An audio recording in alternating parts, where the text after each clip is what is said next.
friends. Welcome to episode 165 of Storyteller Conclave. It's the show all about helping you run the best tabletop role-playing game that you can. Whether you're a new storyteller or dungeon master learning the craft, or an experienced storyteller looking to take your game to the next level. I'm Sarah. And I'm Rob. How we doing, Rob? That's a loaded question. I'm staring across the table and you're not here. But I can hear you and I can feel you, and that tells me enough. So, how are you feeling? It's been a rough ride. The rough ride on the Corona roller coaster here. It got me good this time around. Yeah. Well, not this time around. It's the first time I've ever had it. But you sound better. It put me down for a week. Yeah, you definitely sound better than you did, and I'm glad you're doing better. But you picked that up right pretty much after the last show.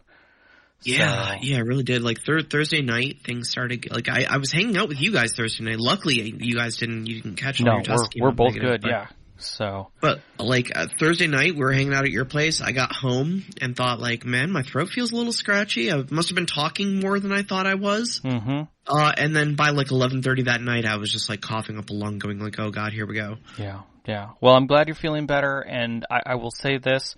Feel free to take it back about 10% from your normal energy levels. It's perfectly fine, and we'll get through this show.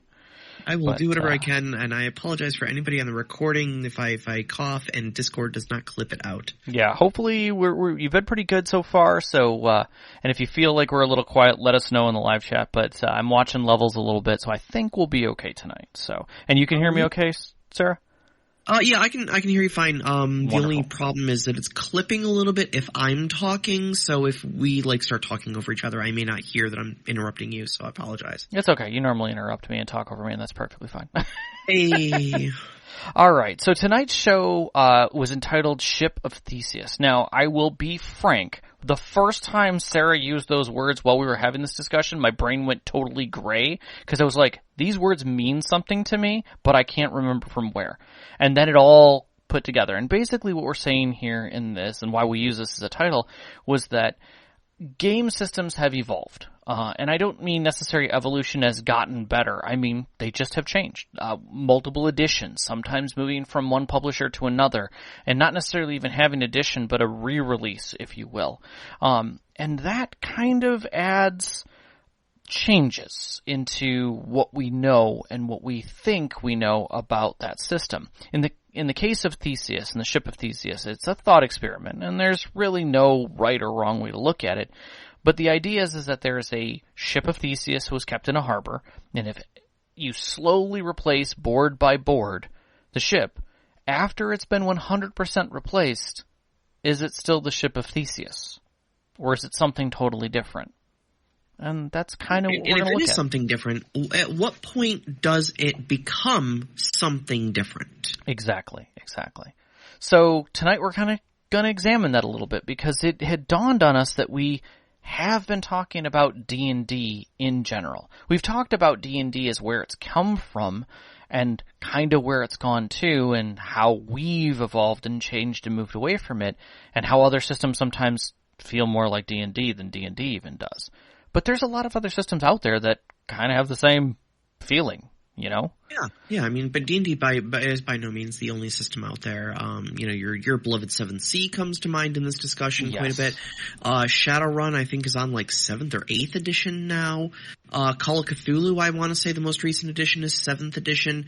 It's pretty, common for major game systems to go through huge revisions. Agreed. Vampire the Masquerade went through a couple of editions and then became Vampire the Requiem, where they did the New World of Darkness.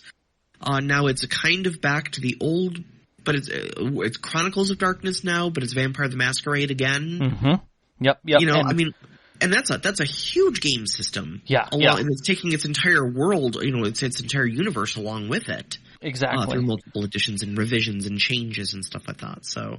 Yeah. So, I mean, it applies, and it begs to ask the question, like, can you define when D&D stopped being D&D? And some people would say because there was a schism early on between the original Dungeons and Dragons and what became second edition. And that divide continued for a number of years beyond even my recognition, that D&D core was one system that continued progress for a number of years and in fact has had multiple revisions on its own. And then 2nd edition, which then glanced off in its own direction, had other editions that, we now recognize as leading up to 5th edition, but that was literally different than the core edition. And I never followed that. Like, I didn't realize core was its own thing beyond what we recognize now as D&D. Yeah, I mean, it's if you look back in history, I mean, it gets real complicated with the different editions and stuff like that. I came into it. The very first game of D&D I played was Advanced Dungeons and Dragons 2nd edition. Mm-hmm. So I don't know what came before that. I mean, presumably 1st edition. But like I don't know what it looked like. At least firsthand. Mm-hmm. I knew D&D well enough to know that I disliked it more than Palladium, which was like the first system I had ever played. Then when 3rd edition came out, they had changed a lot of stuff because it had moved from TSR. This is when it was bought by Wizards of the Coast. Yes. And so, arguably, probably the biggest evolution that Dungeons & Dragons had ever had was going from 2nd edition to 3rd edition. Because it had changed publishers, it had changed owners, it had changed everything. They stripped out a lot of mechanics and kind of gave it a whole makeover from top to bottom. And I'm sure there were a lot of players who said this, 3rd edition is not real D&D. Real D&D is 2nd edition. I think even one of our listeners, Technolich, even says that like verbatim. No, 100% agree. These are huge. They are a huge fan of old school games. Yeah, OSR. Yeah, and I mean, I was one of the people who said, "Oh, thank God it's not 2nd edition," because I did not like this 2nd edition. Well, I mean, everybody like if you have memories of that time, the word Thaco is one of the first things that come into play, and that was a odd mechanic by any standard to try and understand. It was just weird math, and it turned a lot of players off instantaneously.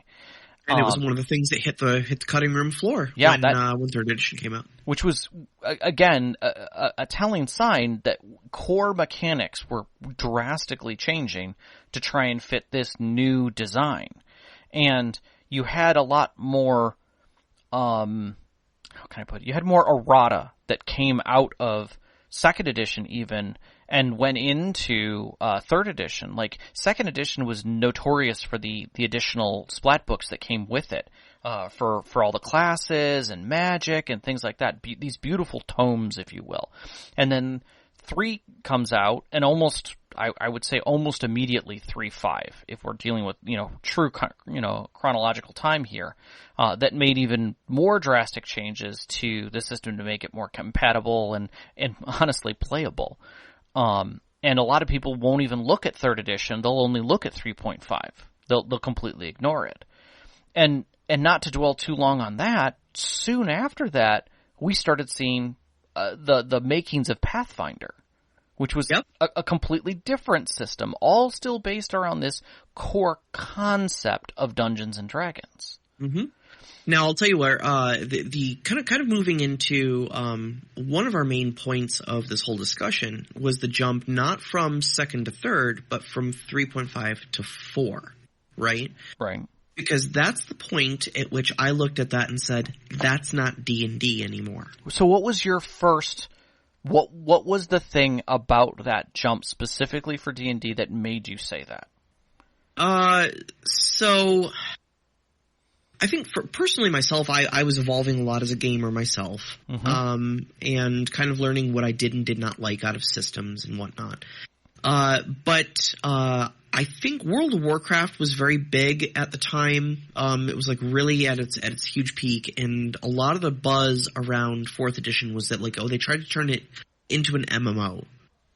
And looking at how some of the abilities worked, and it was like you had like encounter abilities and twice per encounter, 3 times per encounter. It was like you had abilities that had cooldowns, and it felt to me like they had homogenized things to a certain extent that like it didn't feel like you were role playing anymore. These abilities were not there designed to emulate fantastical elements of fantasy superheroes that you could live in the lives of and role play in these strange and fantastic worlds, it felt like they were giving you buttons to push to do the damage with.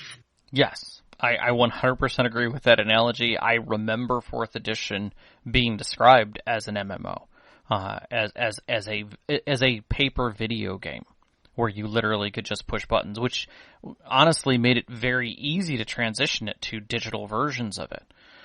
Sure. We had Baldur's Gate that came through that at that time, and we had what was the other one that was huge? I can't even. Baldur's Gate? No, Baldur's Gate was 2nd edition. Was 2nd edition. The 3.5 and 4 was Neverwinter Nights. Thank you. Yes. Yeah, which was huge. And again, the transition to that system to a game system was not hard. It was not a challenge. You could easily see the game in it.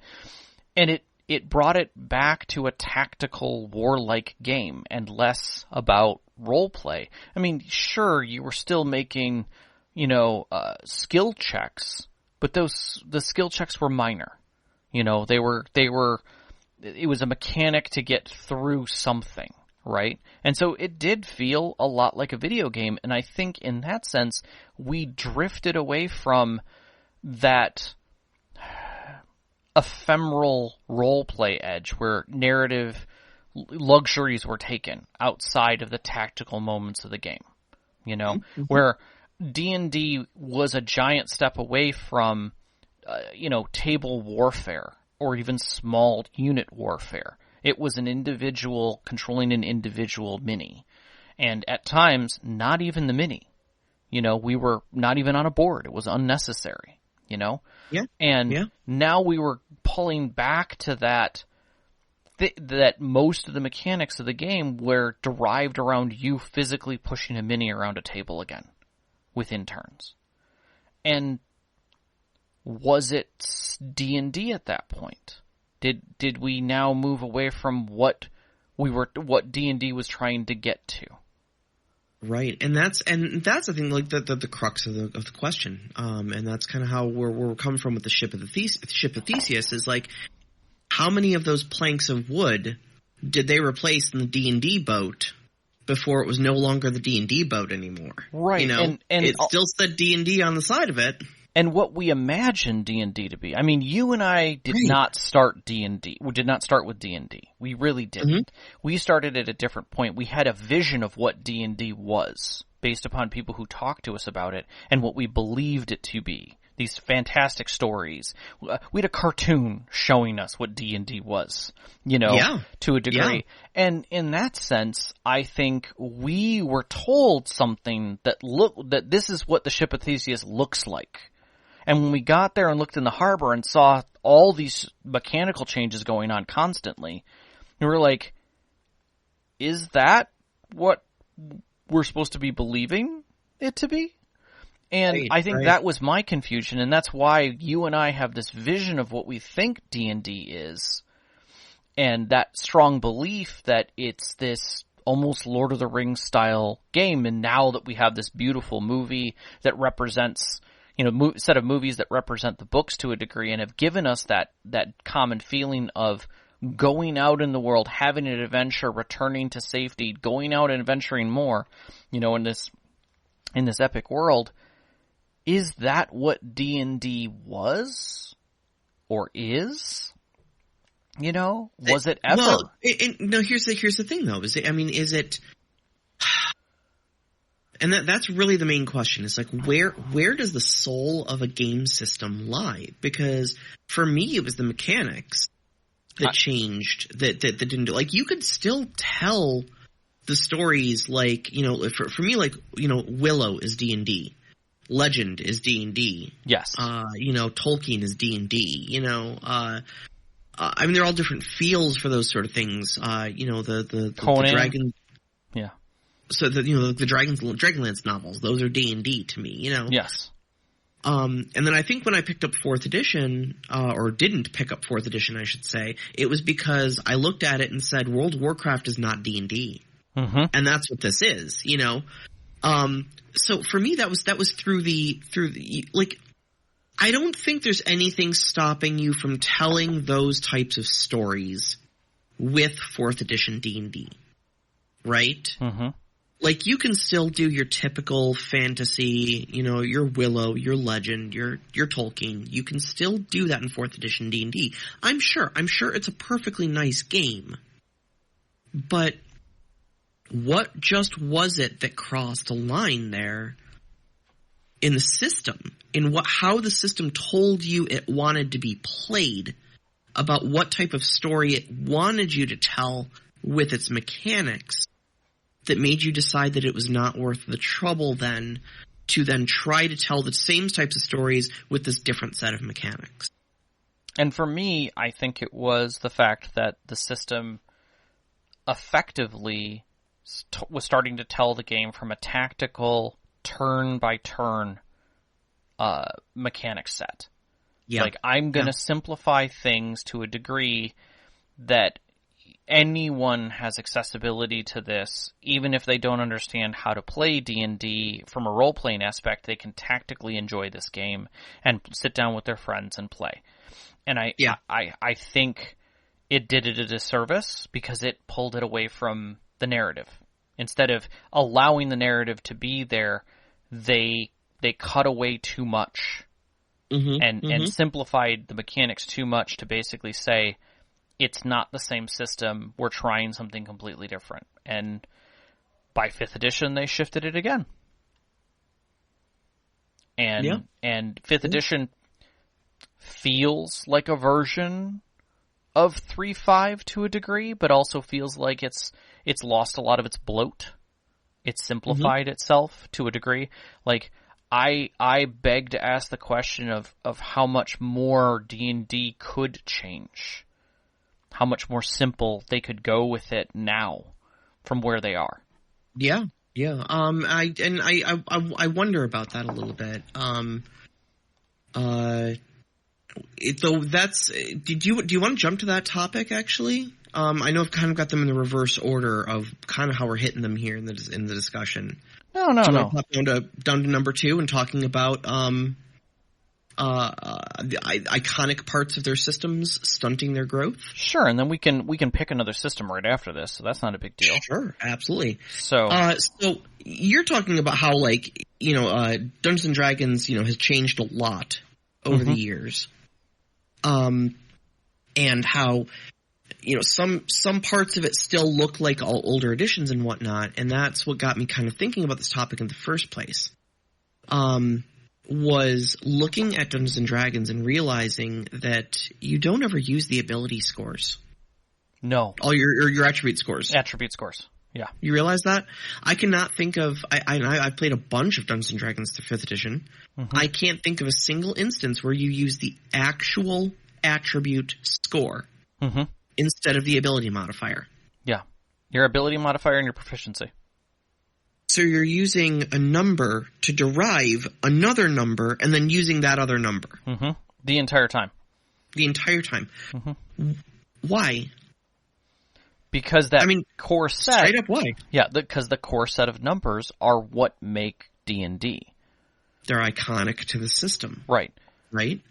So if you didn't have strength, dexterity, constitution, wisdom, and charisma...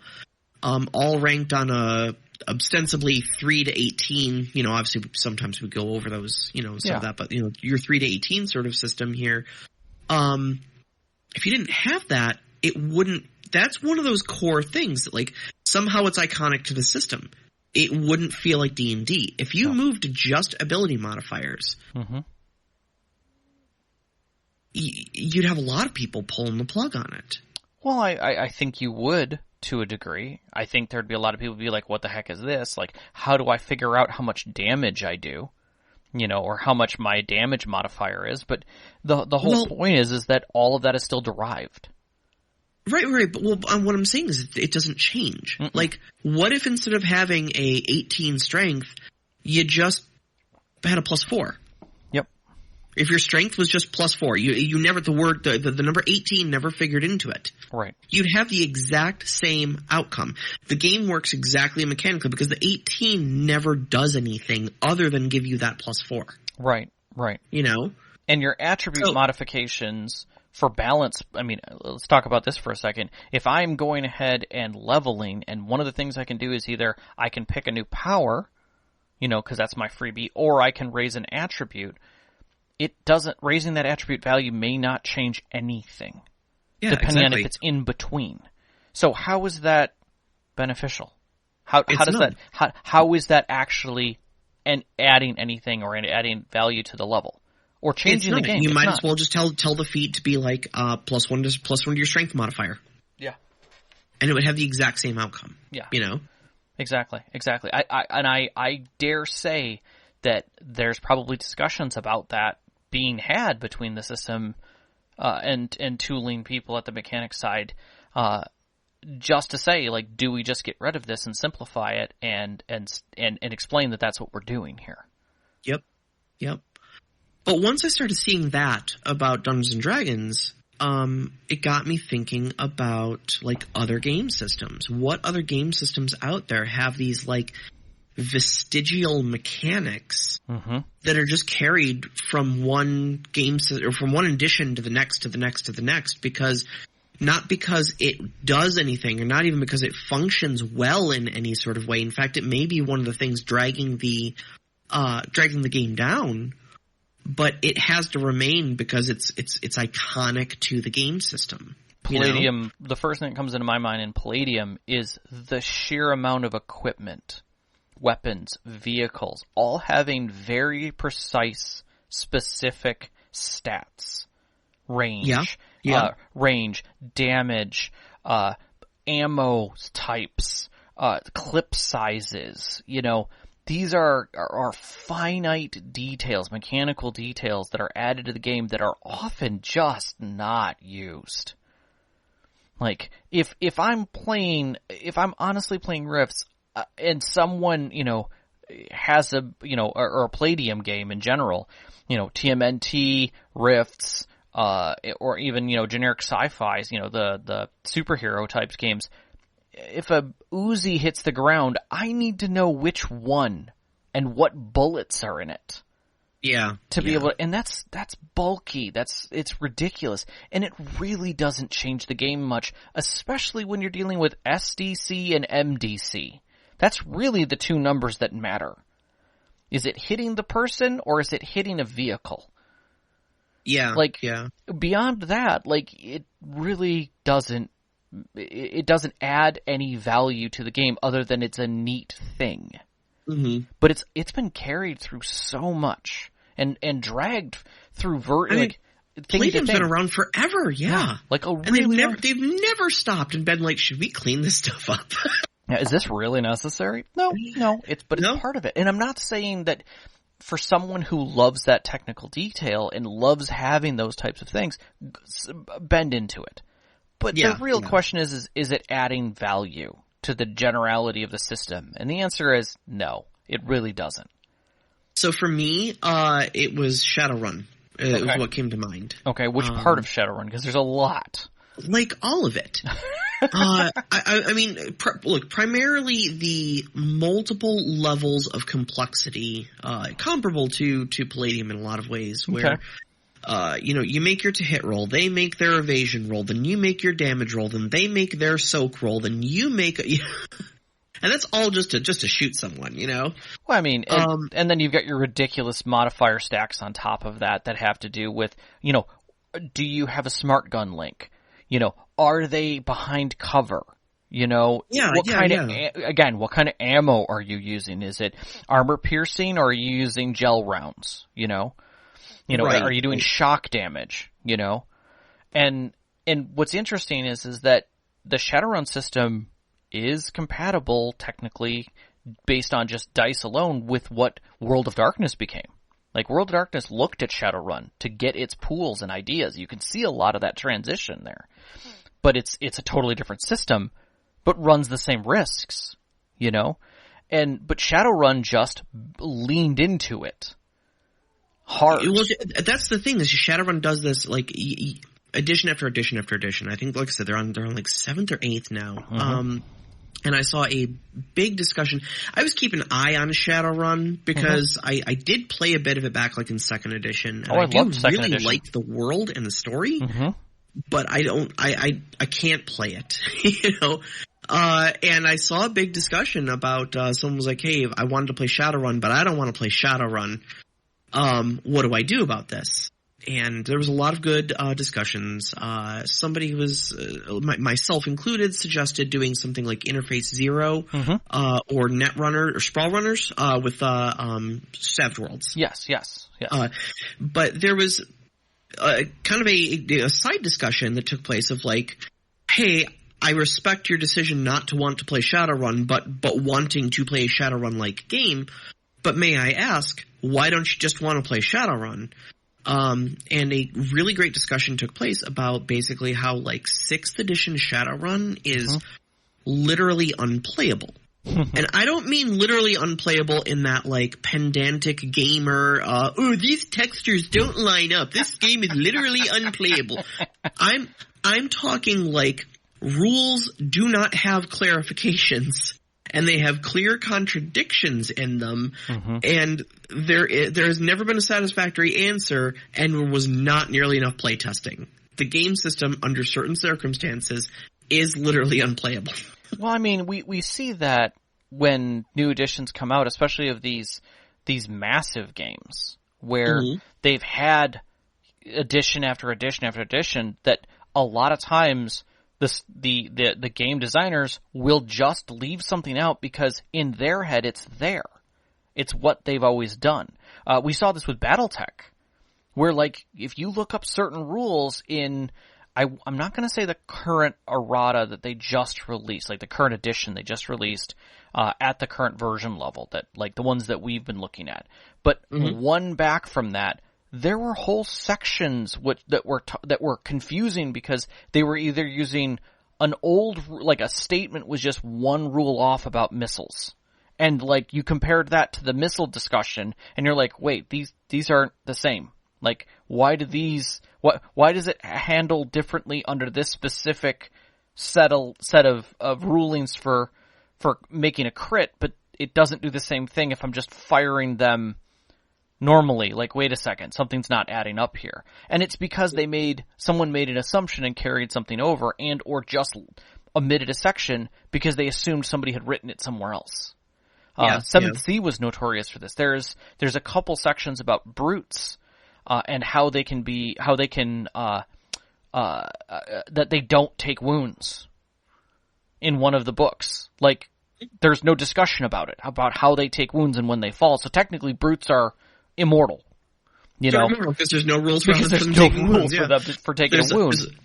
The ever famous Werewolf the Apocalypse page XX. Yes. And it's stuff like that gets left out because we're moving from edition to edition, and you've got so many people involved, and so much is just assumed as you're moving through it. But my point about Shadowrun though is that it feels like every edition. They do the same thing where it's like, okay. We understand we overcomplicated things, guys, and we understand that our game gets so bogged down in mechanics that nobody wants to interact with it. Cool. Here's a new edition. We cleaned things up. We streamlined it. And it's the same dreck over and over again. Step 1, grab a bucket of D6. Step 2, add in 17 different floating modifiers. Step 3 through 17 is D6 pool rules.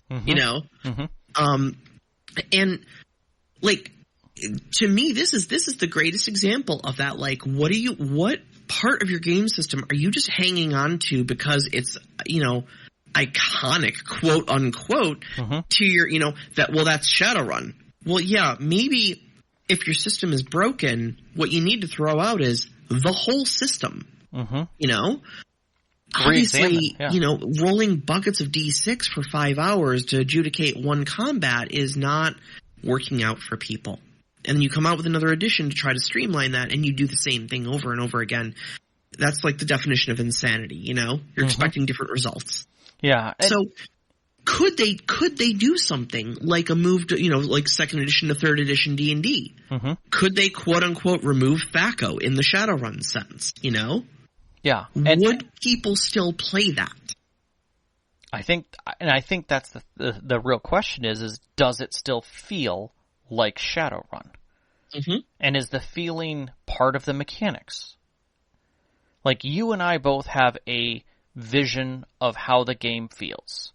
You have your social and connective roots between the characters, which are made up by the Johnson doing a job, completing a job together, and becoming rich or famous or heroic, right? Mm-hmm. You then have underlying and pinning through that this idea that each one of you is unique and can do effectively anything, but you have a role to play within that group. That where you should be good at a job. You're technically doing a heist style situation, and therefore you have to have a role in that. If everybody are street samurai, sure, you could do something in Shadowrun for that, but it's not going to feel the same. Yet the game completely allows for that, but it leans toward a direction of how you should play that. Likewise with D&D, if you went role-less, if there were no longer classes, there were just backgrounds, that's it. Oh God, talk dirty to me. Would it be D&D because no longer can you walk to a table where people are playing and say like, hey, what do you guys need? Because they can't just be like a cleric. Right, exactly, because a cleric isn't a cleric anymore. And I think that was maybe where things leaned hard on fourth was that not only did they move to MMOs, but they were literally trying to force roles. They were going from they had like strikers and tanks, and I don't remember I remember strikers was one of the things that they had, like strikers, blasters, controllers. Right. And again, that's very MMO, but it's also very, what's the pug, for D&D, for this encounter? Like, what should we have? Well, we need a tank, we need a healer, we need a DPS, and we need crowd control. Oh, okay. Great.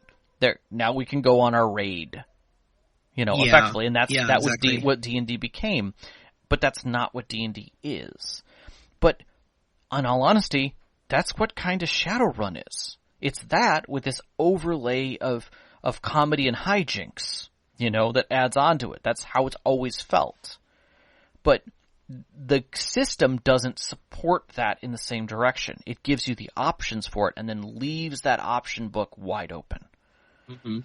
Now, alternatively, this is where I'm going to take a shift because you asked me to talk about 7th Sea. Yeah. And first edition to second edition is a big difference. There are a lot of changes that they made between those, and it iconically changed the system. Some people say for the good, some people say for the bad. Is it more 7th Sea? In my opinion, after playing first edition, I will say no. It is not. That being said, is second edition a good place to start with 7th Sea if you want a narrative storytelling game? And the answer is sure. With a big question mark at the end of it? With a big question mark at the end of it, and that's only because there's a lot of assumptions in 7th Sea second edition. There's a lot of assumptions. And there's a lot of vestigial things that carry over.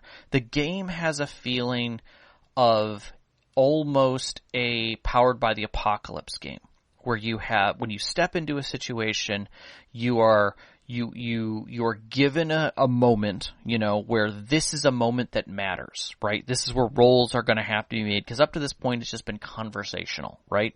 Everything's kind of this, as I like to put it, ephemeral narrative, where we're all just sitting around having a conversation, and now we're getting to a point where roles matter. Okay, so now you're in a action sequence, and we're going to have to make roles. So I'm going to tell you the scene, and then you're going to give me the approach that your character is going to take. And then after that, we're going to all make rolls based on our approach, and whoever has the most successes is the one who goes first. And that's going to change the tone of the scene. And now you have to change your approach, but you can't until you're done with your raises and everybody's done with their raises and spend all their stuff, and then we can shift approach. And that just feels mechanically weird to me for 7th Sea. Yeah. 7th Sea is a very heroic game where I may open with a shot from my rifle, and then thugs start pouring in, and now it moves from me being, the Han Solo character who just chased down 2 stormtroopers to the dude who is now looking at 40 stormtroopers is now in the reverse chase. I am the one being chased. And I might have to try and get my way out of it. That's the iconic vision that I have of 7th Sea. It is a very heroic game, and this kind of changes that. Not only that, they changed the dice mechanics.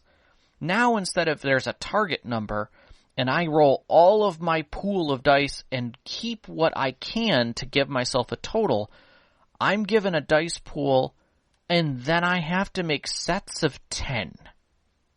Yeah, so if you rolled 5, 3, 6, 8, 2, right? Your 8 and your 2 become a 10. Mm-hmm. So you set those 2 dice aside. Yep. And you don't get change made. So your 5 and your 6 get put together, mm-hmm. and that becomes an 11, which is more than 10. It's still a set of 10. Yep. But that 1 is just lost. Yep. And that 3 gets stranded because you can't do anything with it, so that's lost. Yep. Now what's worse is, so you make 2 raises out of that, right?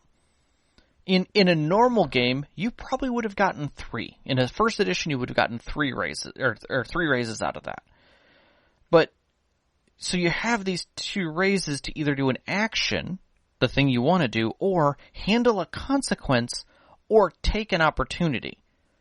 So now fate is really shifted around. Now you have to make options and decisions on the fly of what you're going to do, because you have your approach is either very good or not so good.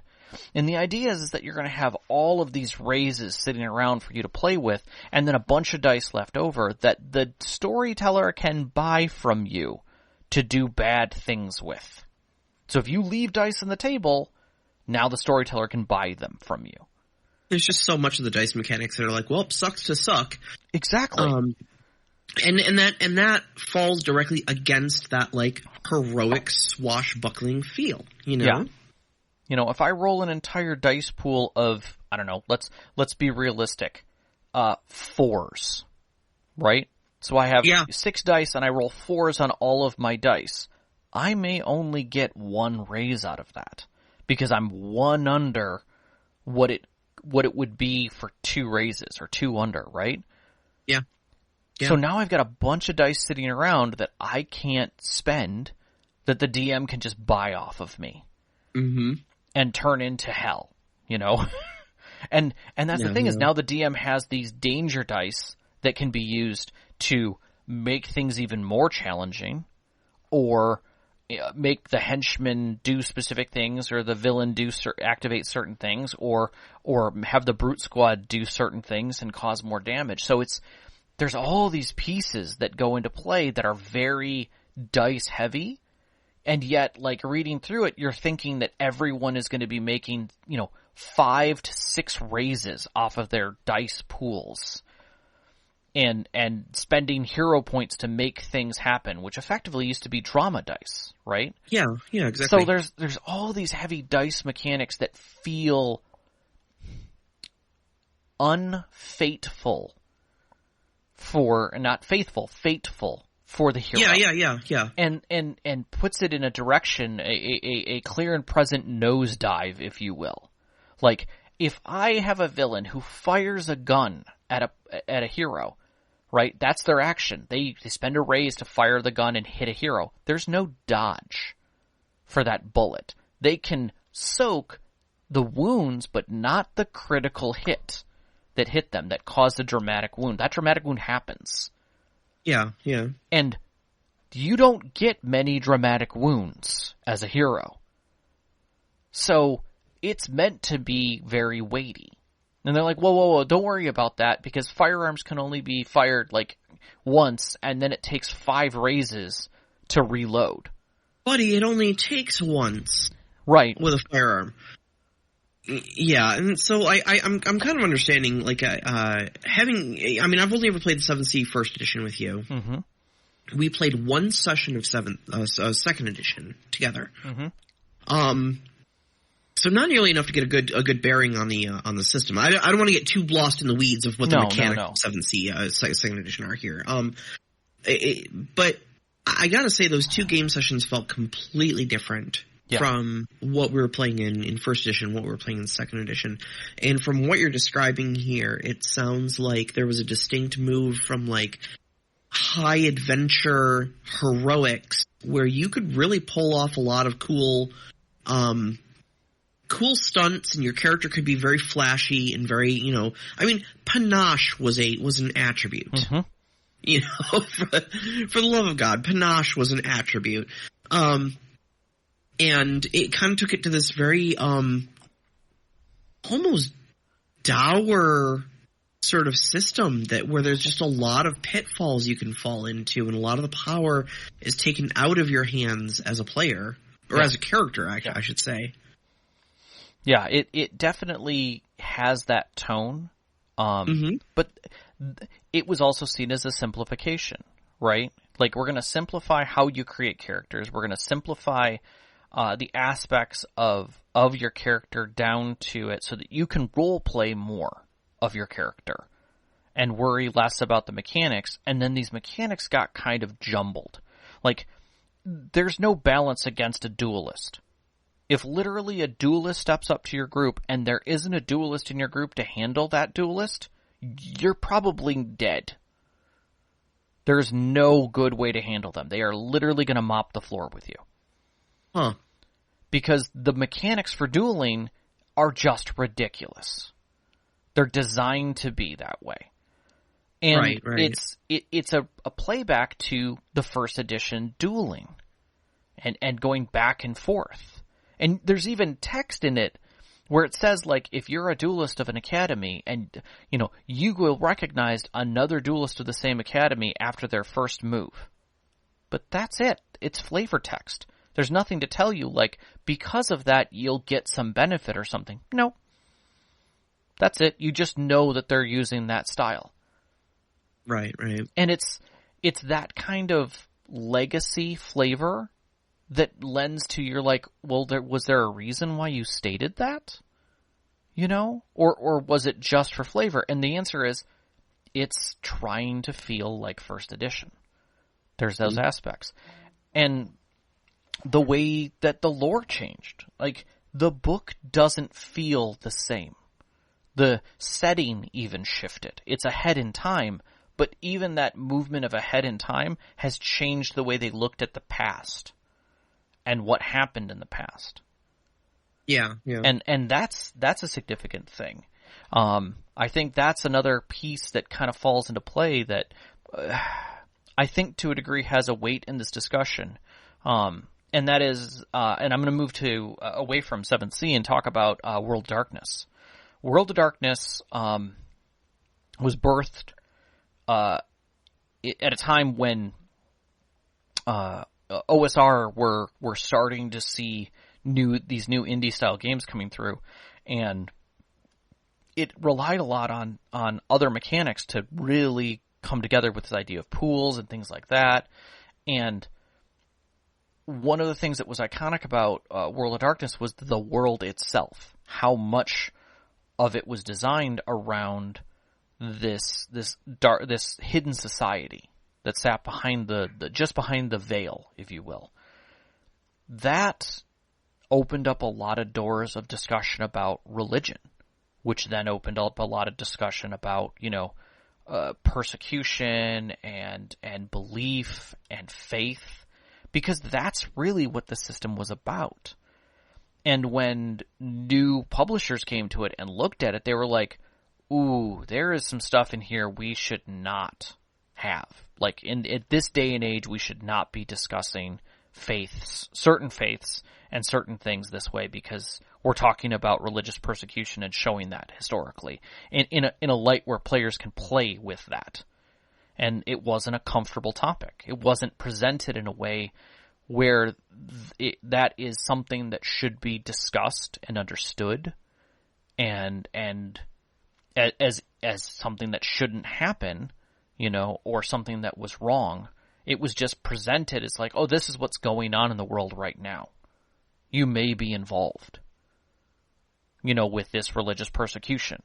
Oh, should we be? And that changes the tone. So in Requiem, it shifted. They got rid of it. They straight up just abolished the existence of that media, and then did not let any further publishing be done or work being done on that side of the setting. And that changed a giant feel of the game. It was no longer this feeling of faith and understanding and acceptance within yourself. It was something else. Yeah. I mean, when I was reading about it, about Ryan Hagen and how he started with the idea of Cain, he even said the game and the world became about religion and belief. And the whole World of Darkness was figuring out how people believe strongly in something when others didn't believe at all. And that was the kind of exploration that was sitting behind the game. So when you look at the game design that then has evolved from that, do you think Vampire still feels like that? I'm not. Okay, here's the thing about Vampire and me is I'm not sure I ever knew what Vampire was supposed to feel like. Exactly. Vampire itself has gone through so many evolutions, I'm not sure it knows what it's supposed to feel like. But I want to get to the questions because Nevim asked a lot of really great ones, and I will answer the question about your question about Vampire within those questions. Okay. I'm down with that. All right. So, Nevim, not knowing how this discussion was going to unfold, shotgunned a lot of questions at us. Is a game defined by its mechanics? Yes and no. Yeah. I mean, yes, in that the mechanics tell you what it wants you to focus on within your story, how it wants those events to unfold, and what mechanics it gives you to do so with. So, based upon that statement, number one, paranoia. Is the game defined by its mechanics? Well, hold on. Before we go jumping in, I want to continue this, though. Okay. Second part of the question. By its lore? Yes. Also, yes. I will say yes. By the playing intention? More so than either of the two. Right. Okay. By the playing experience? No. We've all seen, I don't know, because we've all seen those memes where it's like, what we planned on, what actually happened, Right. We're going to play Vampire the Masquerade, what we planned on, and it's like, the vampire, Lestat. What actually happened, how we met, what we do in the shadows. But at the same time, I know a lot of people who absolutely love certain systems, and I can't touch them. Because I've just had horrible experiences with storytellers. Sure. And so I don't think the playing experience benefits the game. No, I disagree. I think we're not talking about whether it benefits it or not. We're talking about what defines it. And for you can't touch certain game systems because of an experience you've had. That defines the game system for you. It's a bad system because you had a bad experience. That is word for word what Nevim implies. Okay. I think this is an amazing question because the answer to all of these is yes. Okay. And the answer to all of these is also no. Yep, okay. So what makes the identity of a game then? Where is the soul of the game? And I think it's in all of these things. I think it's the sum of its parts, That's fair. It's not just the iconic logo. It's not just the mechanics. It's not just a playthrough you watch, nor is it your storyteller doing a good or a bad job. Yeah, it's all of those things. That's fair. Are you still playing the same game if you switch game systems? For example, Vampire the Masquerade has been ported to GURPS.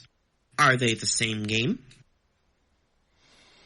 I know as a huge Savage Worlds fan, Rift and Pathfinder have both been ported officially as an officially supported product to Savage Worlds. Deadlands is likewise no longer its own game mechanics. It is played in Savage Worlds Adventure Edition. Are those the same game? Are you still playing Rifts if you're playing Savage Rifts?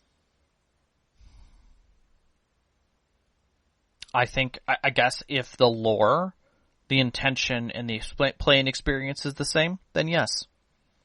You've got enough of the parts. I'm not sure. I'm really not sure.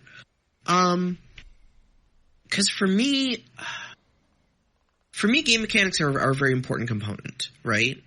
Like, I say practically every single show, games teach you how they want you to play them, right? Sure. They lean into certain aspects of storytelling. There are certain things that the mechanics are there to bring to the forefront. Vampire the Masquerade had a lot of those of those systems where like humanity, the disciplines being written in very particular ways that allowed you to, move very fast or be very strong or blend into the shadows or turn into bats and stuff like that, you know? And I don't know that you would get the same, like, you could still sit there and play a game of Vampire the Masquerade where you were playing a Malkavian Camarilla vampire in the city of New York, whatever, with the GURPS system. But to me, I feel like playing it in GURPS would make it it would feel generic. It would feel like the serial numbers are filed off in some way, you know? I agree. I don't think it would be the right system for it. But just as much as, like, we talk about the One Ring is a better system for D&D than D&D.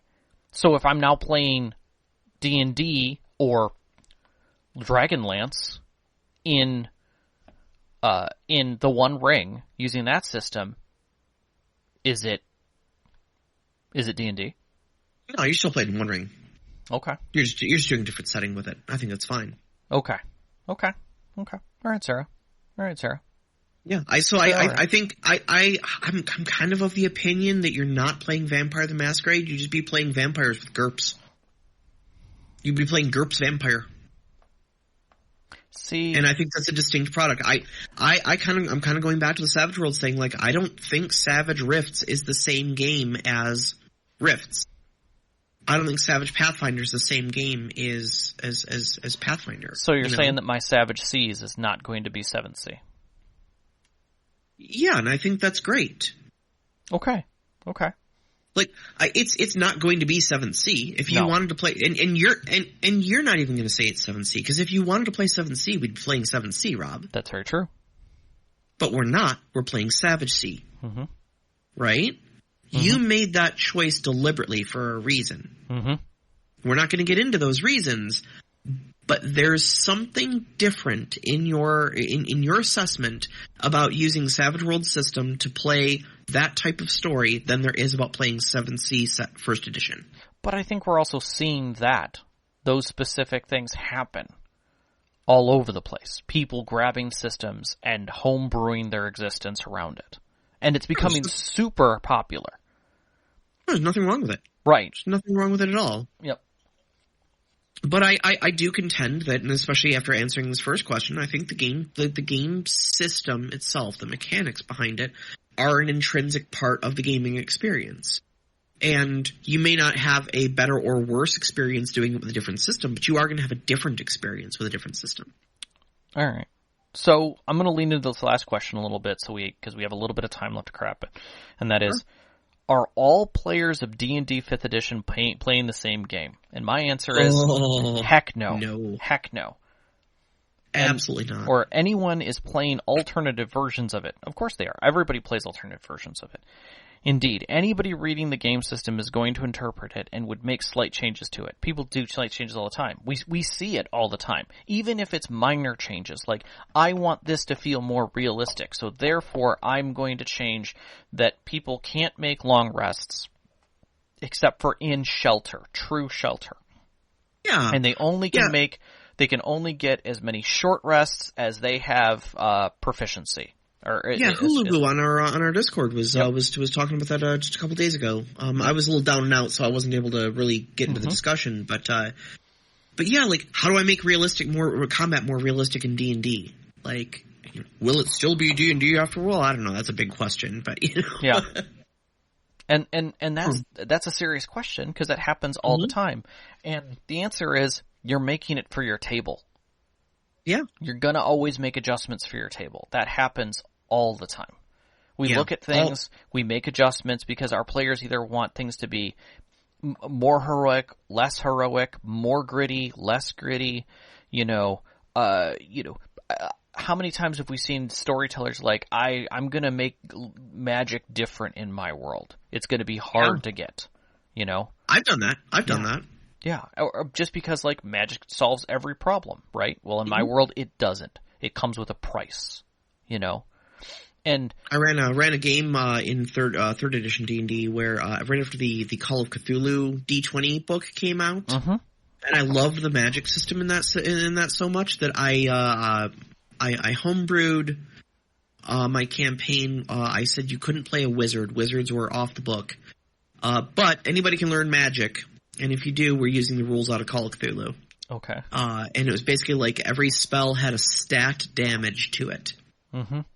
So you can cast this spell, but it lowers your strength by 2. Yeah. Keep going. How long do you want to do that? Mm-hmm. Yeah, it's a cost. You can cost it over and over. Some cost sanity, some cost intelligence, Some were big, some were small, but everybody could learn spells, but they all had a cost to them. So let's wrap discussion here a little bit and kind of bring ourselves back into this. So yeah, are all players of D&D 5th edition playing the same game? No, and that includes the storyteller. Mm-hmm. And even story to story with that storyteller, they're not going to keep playing D&D the same way. Yeah, exactly.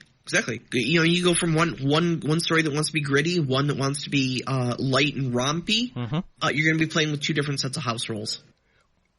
I guarantee it. Yeah. So, Ship of Theseus. If you remove all the parts of a game system and completely rebuild it, is it still the same game system? If you change the lore, you alter the rules, you change the feel of the story, and you either give more access to the storyteller to make changes, or you take that away from them and make it a very finite, detailed system for how they have to play as a storyteller. Does it make it different? I mean, I think we've proven it does. Yeah. Yeah, and yet we still will call it the same thing. Sure will. So sure will. And then we'll all just skip that edition until they learn their lesson and they come out with 3rd edition and they do it better next time. Right. And the other thing I have to say to this is part of the discussion that I think this kind of really puts forth, and that is when you're watching something on TV online, or you're listening to someone talk to you about how to run your game better or try this or something like that. Those are suggestions from their point of view about that system. It's very different than ours. Yeah. So, our next week's show, we're going to be, what is next week's show?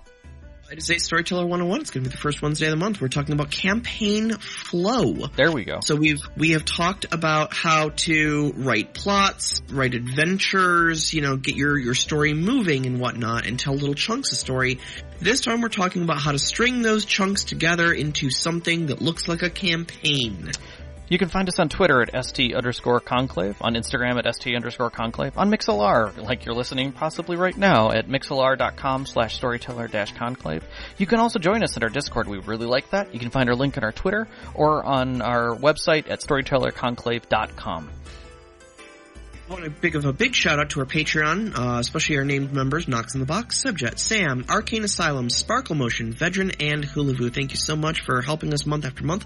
keep the show going and share these great topics with you. Our pre-show music is by Arcane Anthems. You can find that at patreon.com/arcaneanthems. Our intro music is Beyond the Warriors by Geefrog. You can find that at geefrog.bandcamp.com or on Google Music.